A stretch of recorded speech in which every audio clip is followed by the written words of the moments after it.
नमस्कार दोस्तों, जिया डिफेंस में आपका स्वागत है। भारतीय सेना को सिकोर्स्की S-92 हेलीकॉप्टर की पेशकश की है अमेरिकन कंपनी लॉकहीड मार्टिन ने।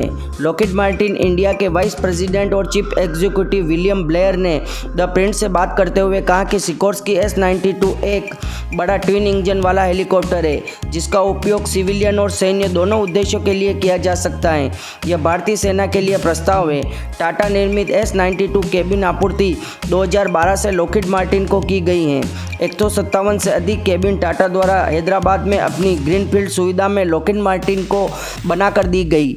S-92 मुख्य रूप से सिविलियन हेलीकॉप्टर हैं जो कि वीआईपी पैसेंजर के लिए बहुत अच्छी सुविधा है। सिकोर्स्की भारत में सैन्य हेलीकॉप्टर के निर्माण के लिए खुला था। लॉकहीड मार्टिन ने यह भी दावा किया है कि वह भारतीय सेना को सिकोर्स्की CH-53 हेलीकॉप्टर की पेशकश करने को भी तैयार है, जिसे अक्सर 2 हेवी लिफ्ट हेलीकॉप्टर कहा जाता है। 2 मिलियन से अधिक फ्लीट के उड़ान घंटे और लगभग 95% अवेलेबिलिटी के साथ S-92 हेलीकॉप्टर सुरक्षा और रिलायबिलिटी के लिए इंडस्ट्री स्टैंडर्ड है। दोस्तों, अवेलेबिलिटी का मतलब होता है कि यह बहुत कम मेंटेनेंस में रहता है। मतलब 95% ऐसी संभावना रहती है कि जब भी इसको काम में लिया जाना है यह तैयार रहता है। दोस्तों, S-92 helicopter offshore oil transportation, search and rescue, head of state और एयरलाइन मिशन सहित कई प्रकार के मिशन करता है।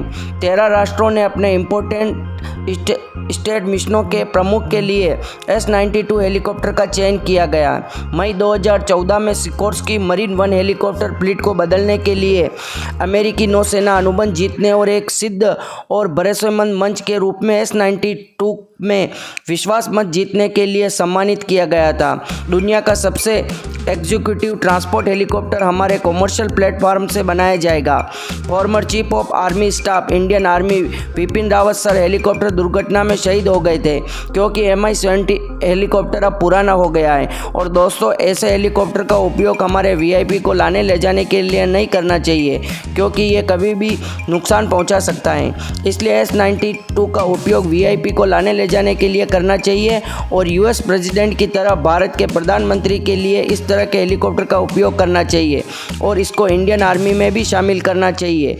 इंडियन आर्मी को इसको पसंद करेगी क्योंकि HAL भी इसी तरह के हेलीकॉप्टर का निर्माण कर रही है जिसका नाम IMRH है। दोस्तों, IMRH हेलीकॉप्टर भी 13 टन का होगा और वो भी इसी तरह के मीडियम वेट हेलीकॉप्टर होगा जो दोस्तों भारतीय सेना और भारतीय वायुसेना में उपयोग किया जाएगा।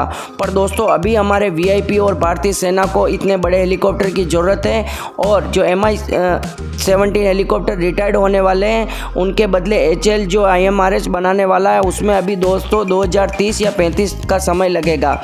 इसलिए भारतीय सेना को ऐसे हेलीकॉप्टर की ज़रूरत है जो आसानी से M1777 आर्टिलरी गन को आसानी से ले जाया जा सकता है युद्ध के समय में।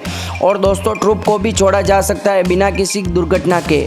और दोस्तों, हमारे वीआईपी जैसे प्रधानमंत्री हो गए, राष्ट्रपति हो गए, उनकी सुरक्षा भी खतरे में है क्योंकि दोस्तों Mi-17 हेलीकॉप्टर जो 50 साल पुराने हेलीकॉप्टर उनको अभी भी हमारे प्रधानमंत्री को लाने ले जाने के लिए किया जाता है। इतना बड़ा देश है, डेमोक्रेसी है इतनी बड़ी और हमारी GDP भी इतनी अच्छी है। हम पाकिस्तान से गए गुजरे हैं क्या है कि इस तरह के हेलीकॉप्टर का उपयोग करते हैं।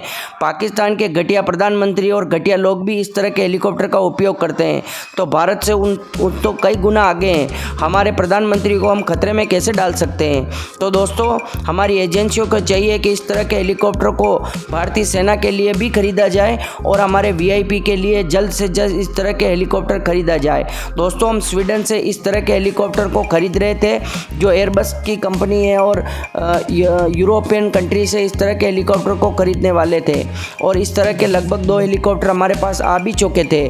पर दोस्तों, बोफोर्स घोटाले के चलते हुए प्रधानमंत्री जी जब 2014 में आए तब से ये टेंडर रुक गया था और भी कोई घोटाले की बात सामने आई थी। इस वजह से वो दोनों हेलीकॉप्टर भी भारत में नए के नए पेटी पैक पड़े थे, उनका कोई उपयोग नहीं लिया गया था और उनको वापस कर दिया गया और ना ही वहाँ से कोई दूसरा हेलीकॉप्टर अभी भी खरीदा गया।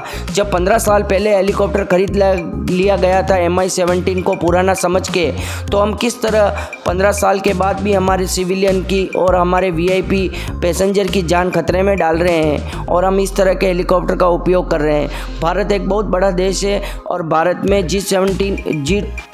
G20 की मीटिंग हो रही है और दोस्तों G20 की मीटिंग में बहुत देश के राष्ट्रीय अध्यक्ष आएंगे। उनको लाने ले जाने के लिए भी इस तरह के हेलीकॉप्टर का उपयोग होना चाहिए और हमारे पास हेलीकॉप्टर अभी नहीं है। तो दोस्तों भारत के लिए एक शर्म की बात है, हम एक मिलिट्री हेलीकॉप्टर में जो यूके के प्रधानमंत्री आए थे बोरिस जॉनसन, वो रशिया के हेलीकॉप्टर में बैठने से मना कर दिया था। तब उनको हम जो हेलीकॉप्टर था वो मिलिट्री हेलीकॉप्टर में बिठा के लाए थे। ये भारत के लिए एक शर्म की बात है कि भारत के पास एक वीआईपी सिविलियन हेलीकॉप्टर तक नहीं है। दोस्तों इसकी अवेलेबिलिटी रशियन हेलीकॉप्टर से कहीं ज़्यादा है, लगभग 95% है। दोस्तों ये बहुत कम मेंटेनेंस में रहते हैं अमेरिकन हथियार, ये बात तो मानना पड़ेगा कि उनकी क्वालिटी बहुत अच्छी होती है और उनमें दुर्घटना का, अगर ये पुराने भी हो जाते हैं पर दोस्तों इनमें दुर्घटना जैसी हादसा वगैरह नहीं होता और इनको टाइम से टाइम मेंटेनेंस कर दिया जाएगा। उसके बाद ये नए के नए होते हैं और बहुत सालों तक इनका उपयोग नया रहता है और इसके इंजन भी डबल इंजन है और बहुत पावरफुल इंजन है। दोस्तों अच्छे खासे 10-15 वीआईपी को आराम से लाया ले जाया जा सकता है। तो दोस्तों आपकी क्या राय है कमेंट बॉक्स में ज़रूर लिखें। क्यों भारत को इस तरह के हेलीकॉप्टर को लेना चाहिए या मेक इन इंडिया के तहत ही IMRS बन रहा है उसको ही लेना चाहिए। दोस्तों चाहे तो अब अमेरिका टेक्नोलॉजी ट्रांसफ़र के लिए, हर तरह की टेक्नोलॉजी ट्रांसफ़र के लिए तैयार हो गया है।